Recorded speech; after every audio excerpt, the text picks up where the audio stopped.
एक छोटे से कस्बे में राजेश अपने परिवार के साथ रहता था। परिवार में उसकी पत्नी सुनीता, 19 साल की बेटी पलक और 12 साल का बेटा मोहित था। राजेश की एक छोटी सी मोबाइल रिपेयर की दुकान थी। दुकान बहुत बड़ी नहीं थी, लेकिन उसी से घर का खर्च, बच्चों की पढ़ाई, बिजली का बिल और बाकी ज़रूरतें पूरी होती थी। सुनीता घर पर सिलाई का काम करती थी। दोनों पति पत्नी दिन रात मेहनत करते थे ताकि उनके बच्चों को किसी चीज़ की कमी ना हो। पलक पढ़ाई में ठीक थी और देखने में भी बहुत समझदार लगती थी, लेकिन पिछले कुछ महीनों से उसके अंदर एक चीज़ बदल गई थी। उसे महंगे मोबाइल और सोशल मीडिया का बहुत शौक हो गया था। उसकी सहेलियों के हाथ में नए नए फ़ोन देखकर उसे अपना पुराना मोबाइल बहुत बेकार लगने लगा था। एक दिन कॉलेज से लौटते समय उसकी सहेली रिया ने अपना नया आईफोन निकाला। देख पलक, पापा दुबई से लाए हैं, कितना शानदार कैमरा है ना। पलक ने फ़ोन हाथ में लिया। उसकी आंखों में चमक आ गई। वाह, कितना सुंदर है। रिया हंसते हुए बोली, तू भी ले ले, तेरे पापा तो मोबाइल की दुकान चलाते हैं। पलक ने कुछ नहीं कहा, लेकिन उस दिन उसके मन में एक बात बैठ गई। उसे आईफोन चाहिए था। घर पहुंचते ही उसने बैग एक तरफ फेंका और सीधे पिता के पास चली गई। पापा। राजेश उस समय दुकान से आए पैसों का हिसाब कर रहा था। क्या हुआ बेटा? मुझे आईफोन चाहिए, राजेश ने मुस्कुराकर कहा। अच्छा, अभी तो तेरा फ़ोन बिल्कुल ठीक चल रहा है। मुझे वो फ़ोन नहीं चाहिए, मुझे आईफोन चाहिए। कितने का है? करीब 1 लाख का। राजेश के हाथ में पकड़ी हुई कलम रुक गई। 1 लाख? पलक ने कहा। हाँ, सबके पास है, बस मेरे पास नहीं है, राजेश ने प्यार से समझाया। बेटा, 1 लाख रुपए बहुत होते हैं। हमारे घर में अभी इतने पैसे नहीं हैं। तो फिर आप पैसे जमा कर लेना। किस चीज़ के लिए? मेरे आईफोन के लिए। राजेश हंस पड़ा। अरे पगली, पहले तेरी कॉलेज की फ़ीस, किताबें और बाकी खर्चे हैं। फ़ोन बाद में देखेंगे। पलक का चेहरा उतर गया। आपको मेरी कोई खुशी दिखाई नहीं देती। ऐसा नहीं है बेटा। है। रिया के पापा अपनी बेटी के लिए सब कुछ खरीदते हैं। आप मेरे लिए कुछ नहीं कर सकते। राजेश चुप हो गया। सुनीता ने दूर से सब सुना। उसने पलक को पास बुलाया। बेटी, अपने पिता से इस तरह बात नहीं करते। पलक गुस्से में बोली, माँ, आप भी पापा का ही पक्ष लेंगी। मैं किसी का पक्ष नहीं ले रही, बस समझा रही हूँ कि हमारे घर की हालत रिया के घर जैसी नहीं है। पलक अपने कमरे में चली गई और दरवाज़ा बंद कर लिया। उस रात उसने खाना नहीं खाया। सुनीता ने दरवाज़ा खटखटाया। बेटी, खाना खा ले। अंदर से आवाज़ आई, मुझे नहीं खाना। क्यों? जब तक मुझे आईफोन नहीं मिलेगा मैं खाना नहीं खाऊंगी। सुनीता परेशान हो गई। उसने राजेश को बताया। राजेश कुछ देर चुप रहा, फिर बोला, बच्ची है, 2 दिन में खुद समझ जाएगी। लेकिन राजेश गलत था। 2 दिन बीत गए। पलक की जीत कम होने के बजाय और बढ़ गई। वह कॉलेज में अपनी सहेलियों से फ़ोन की बातें करती। किसके पास कौन सा मॉडल है, किसके कैमरे अच्छे हैं, किसका फ़ोन महंगा है। उसकी सारी दुनिया इन्हीं चीज़ों के इर्द गिर्द घूमने लगी। एक दिन रिया ने मजाक में कह दिया, पलक, तू अभी तक वही पुराना फ़ोन चला रही है। यार, तेरे पापा मोबाइल की दुकान चलाते हैं। तुझे तो सबसे पहले आईफोन मिलना चाहिए था। कुछ लड़कियां हंसने लगी। पलक को बहुत बुरा लगा। वह घर आई और सीधे पिता के सामने खड़ी हो गई। मुझे आईफोन चाहिए, अभी चाहिए। राजेश ने कहा, बेटा, मैंने कहा ना, अभी संभव नहीं है। तो मैं भी कह रही हूँ, मुझे बिना आईफोन के नहीं रहना। तू समझ क्यों नहीं रही? आप क्यों नहीं समझ रहे? राजेश ने पहली बार थोड़ा सख्त होकर कहा। पलक, एक फ़ोन के लिए घर का बजट खराब नहीं कर सकता।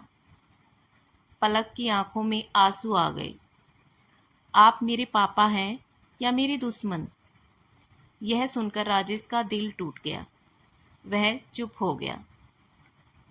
सुनीता ने पलक को समझाने की कोशिश की, लेकिन पलक ने अपनी जिद नहीं छोड़ी। कुछ दिन बाद राजेश की दुकान पर एक बड़ा ग्राहक आया। उसे कई महंगे फ़ोन खरीदने थे। राजेश को अच्छा मुनाफा हुआ। घर लौटते समय उसने सोचा, शायद पलक का मन रखने के लिए फ़ोन खरीद ही लूँ। उसने आईफोन खरीद लिया। जब उसने डिब्बा पलक के सामने रखा तो पलक खुशी से उछल पड़ी। सच में पापा? हाँ बेटा। पलक ने पिता को गले लगा लिया। आई लव यू पापा। उस दिन पहली बार राजेश ने बेटी के चेहरे पर इतनी खुशी देखी थी, लेकिन उस खुशी के पीछे एक ऐसी मुसीबत छिपी थी जिसका अंदाज़ा किसी को नहीं था। फ़ोन खरीदने के लिए राजेश ने दुकान के ज़रूरी पैसों में से बड़ी रकम निकाल दी थी। अगले महीने दुकान का किराया देना था। सुनीता की सिलाई मशीन की किस्त भी बाकी थी। मोहित की स्कूल फीस भी जमा करनी थी। राजेश ने सोचा कि कुछ दिनों में पैसे वापस आ जाएंगे, लेकिन तभी दुकान में काम कम हो गया। ऊपर से अचानक घर की मोटर खराब हो गई। कई खर्चे एक साथ सामने आ गए। राजेश परेशान रहने लगा। सुनीता ने पूछा, क्या हुआ? आप इतनी चुप क्यों हैं? राजेश ने बात टाल दी, कुछ नहीं। लेकिन पत्नी से कितनी बातें छिपाई जा सकती थी। एक रात सुनीता ने दुकान की डायरी देख ली। उसे पता चला कि राजेश ने आईफोन खरीदने के लिए दुकान के पैसे निकाले थे। सुनीता की आंखें भर आई। आपने ये क्या किया? राजेश ने सिर झुका लिया। बच्ची बहुत परेशान थी। बच्ची परेशान थी या हम उसे खुश करने के चक्कर में परेशान हो गए? राजेश चुप रहा। सुनीता ने धीरे से कहा, आप जानते हैं ना, अगले हफ्ते मोहित की फीस भरनी है। हाँ, और दुकान का किराया वो भी देना है। तो फिर? राजेश के पास कोई जवाब नहीं था। अगले दिन स्कूल से फ़ोन आया। मोहित की फ़ीस जमा नहीं हुई थी। मोहित घर आया तो उसके हाथ में नोटिस था। पापा, स्कूल वालों ने कहा है कि फ़ीस जमा नहीं हुई तो मुझे परीक्षा में नहीं बैठने देंगे। राजेश का दिल बैठ गया। मैं कल जमा करा दूंगा बेटा। मोहित ने मासूमियत से पूछा। पापा, पैसे नहीं हैं क्या? राजेश ने मुस्कुराने की कोशिश की। हैं बेटा, लेकिन उसकी आंखें सच बता रही थी। उसी समय पलक कमरे से निकली। उसके हाथ में वही नया आईफोन था। वह वीडियो बना रही थी। मोहित ने फ़ोन की तरफ देखा। दीदी, आपका फ़ोन बहुत अच्छा है। पलक मुस्कुराई। हाँ, पापा ने दिया है। मोहित ने कहा, मुझे भी ऐसा फ़ोन चाहिए। राजेश ने उसकी तरफ देखा, फिर अपनी बेटी की तरफ। उसके चेहरे पर खुशी नहीं थी, एक अजीब सी चिंता थी।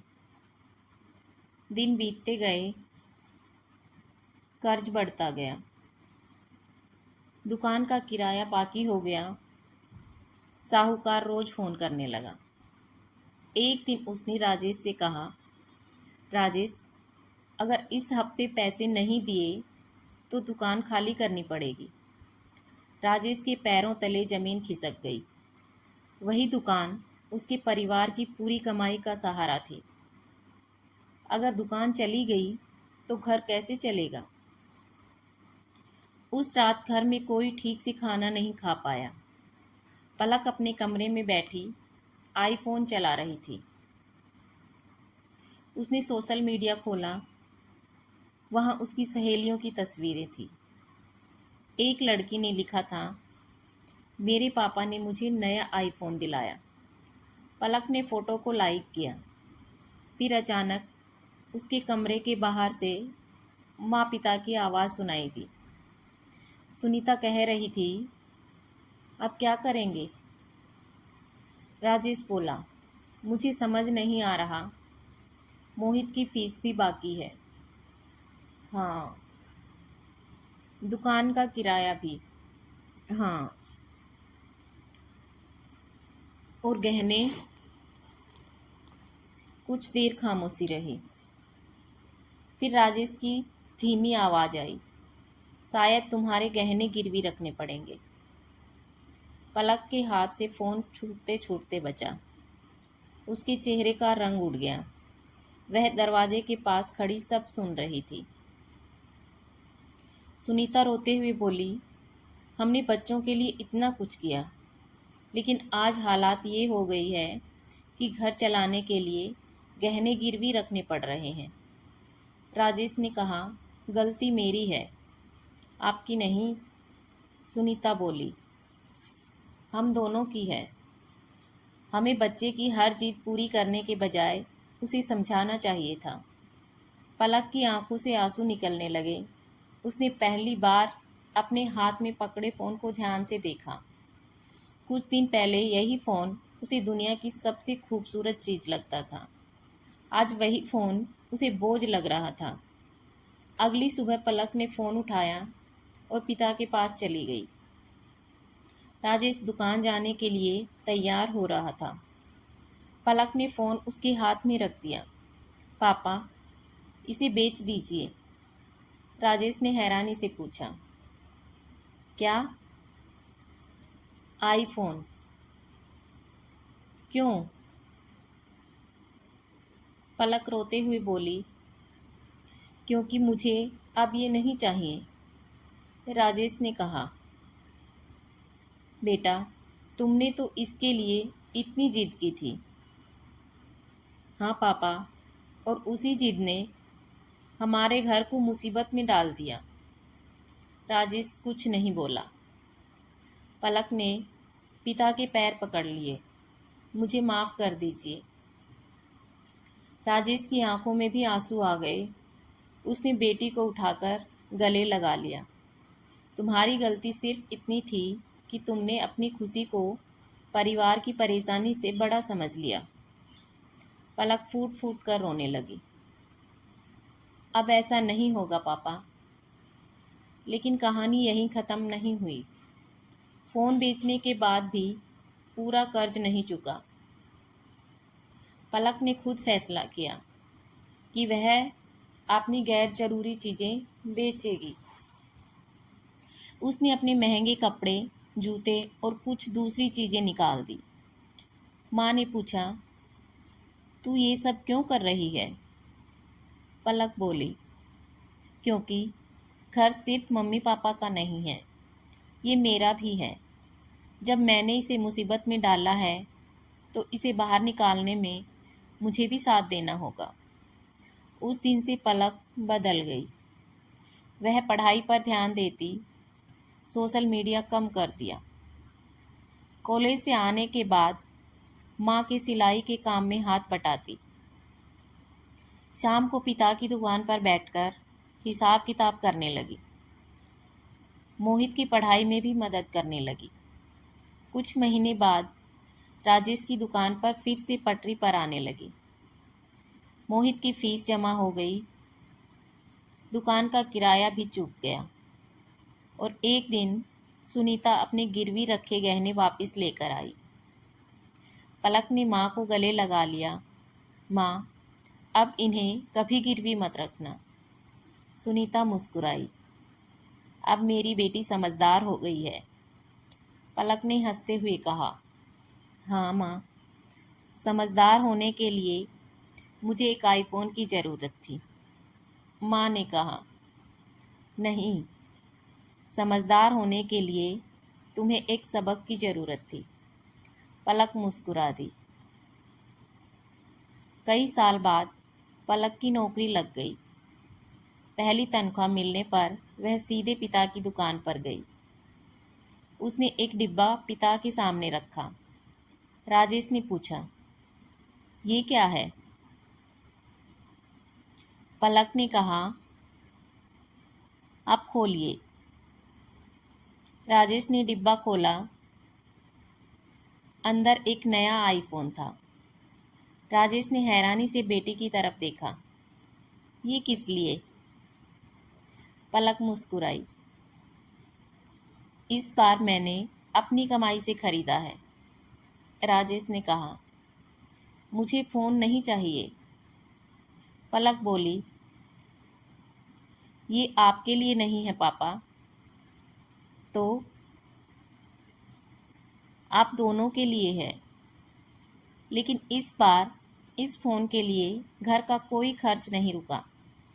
किसी के गहने गिरवी नहीं रखे गए और किसी से कर्ज नहीं लिया गया। राजेश की आंखें नम हो गई। उसने बेटी के सर पर हाथ रखा। अब ये आईफोन सच में खुशी दे रहा है। पलक मुस्कुराई। उसे उस दिन समझ आया कि महंगी चीज़ खरीदना बड़ी बात नहीं होती।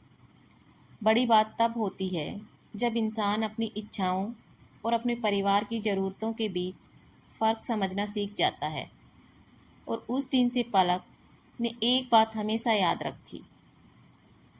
जिद से मिली चीज़ खुशी दे सकती है, लेकिन समझदारी से हासिल की गई चीज़ गर्व देती है।